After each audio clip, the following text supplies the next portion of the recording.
Sir, for allowing me the opportunity to speak. So I think we in India sometimes create many myths. And one of the most interesting self-serving myths which we have created for ourselves is the belief that there is something called a bipartisan foreign policy. I think anybody who's seen and witnessed the proceedings of today's debate would have recognized that there is very little bipartisan, but there is a lot of fierce disagreements which mark our approaches to foreign policy.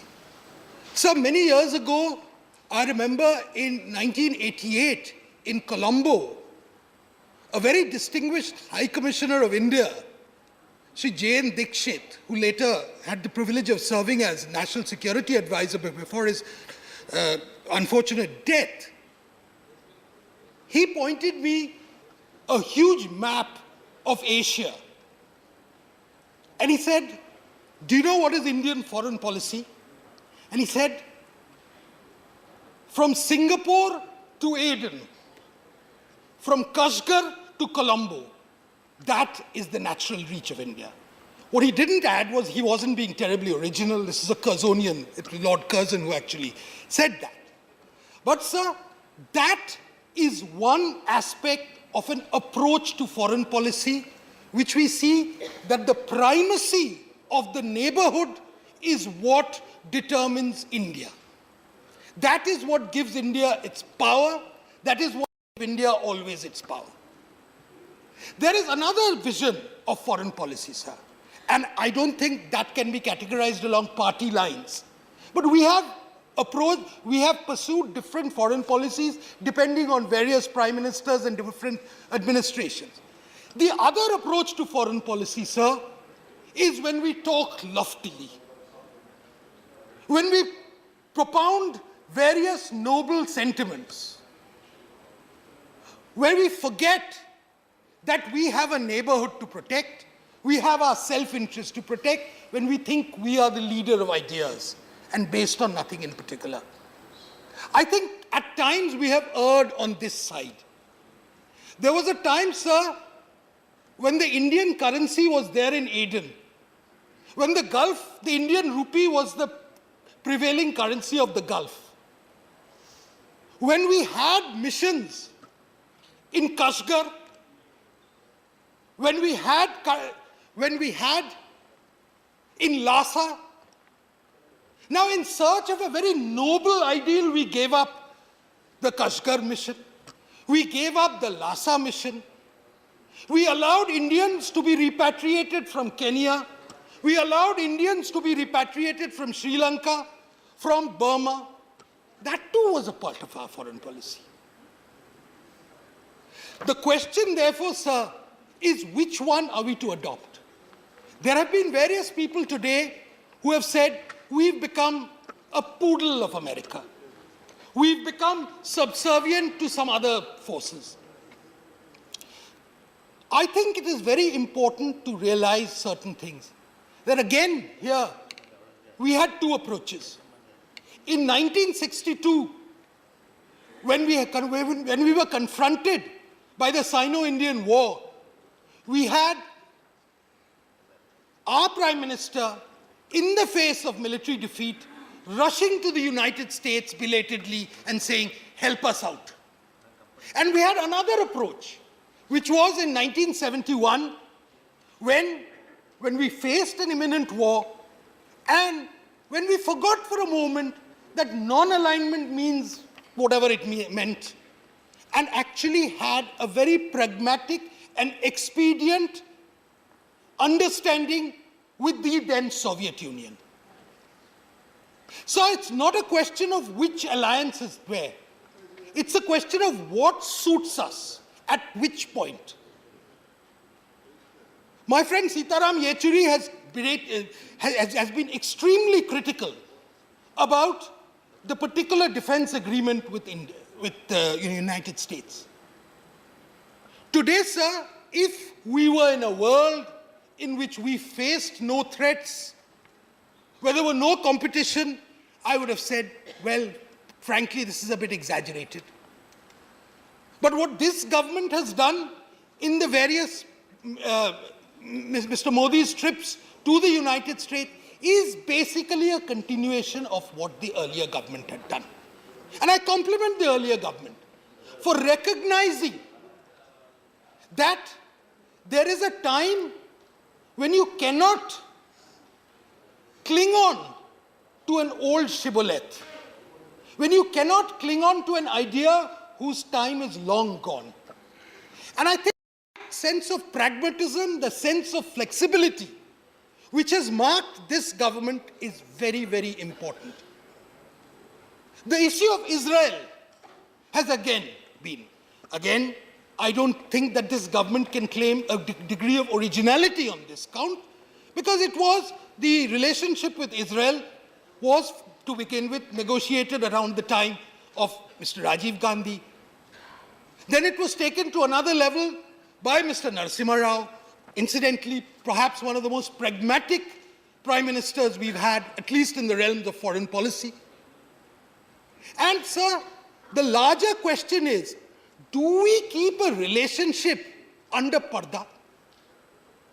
Do we claim that, do we always insist that, yes, Israel is very important. Israel can supply us ammunition during the Bofors War. Israel can be our biggest friend, but we can say, oh, no, we don't know you. Your prime minister can't come to our country. Our prime minister can't go to your country. Sir, it is against this hypocrisy. And I think that is why, to celebrate the 25 years of diplomatic relations with Israel, I think the prime minister did a very good thing, because it's not merely Israel. Israel is a window to a larger opportunity which I need not elaborate, but which everybody knows about. And it was done for the sake of our national interest, which is paramount and which everybody in the House agrees. I think, sir, sometimes we miss the wood for the trees. We sometimes think that old ideas must always be there. Now, this government has, to a large extent, redefined foreign policy, but not redefined it in terms of what happened 10 years ago. There has been a large element of continuity, but where there has been a redefinition has been in terms of taking out these abstract slogans, these abstractions. Ruthless pursuit of national self-interest has really been what is most important. Sir, I would say that the real reorientation of our foreign policy has happened in different ways. Firstly, the emphasis has been, as various people in this debate today has pointed out, is to develop capacity. If you don't have capacity and you preach to the world, you will be left with what in the past we used to call a ship-to-mouth existence. During the time of the PL 480, when we used to denounce the United States and go begging for their wheat. At least we have recognized that we must, if necessary, if we can get Apple Corporation to manufacture in India, it's not merely that we are opening our market, but we are sending a signal that we are in the forefront, we are at the cutting edge of technology.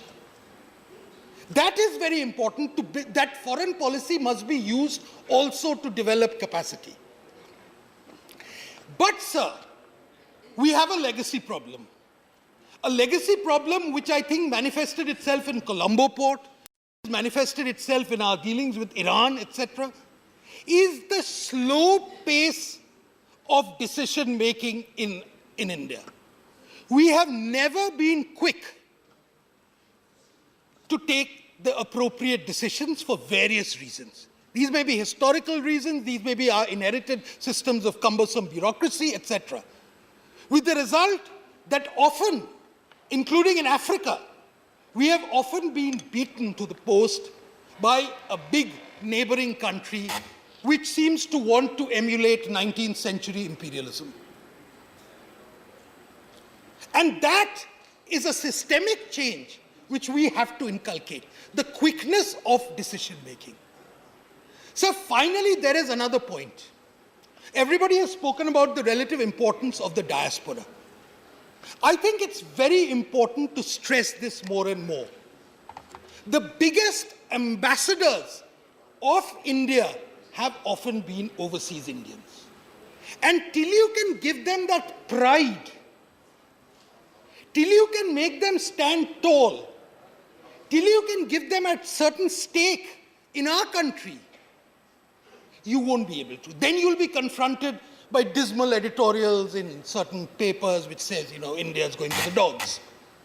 It is those people who are really today at the heart of this new approach. And I compliment the External Affairs Minister for the human touch which she has brought in. She has not only made every Indian who travels, every Indian with an Indian passport, feel a part of our foreign policy. Normally foreign policies seem to be something very elitist and not really concerned with masses. But she's at least given that touch.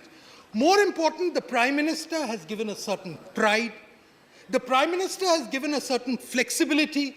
He has given a certain outreach, despite the mocking. It is not for us, sir, to actually say whether Donald Trump is a good choice for the Americans or not.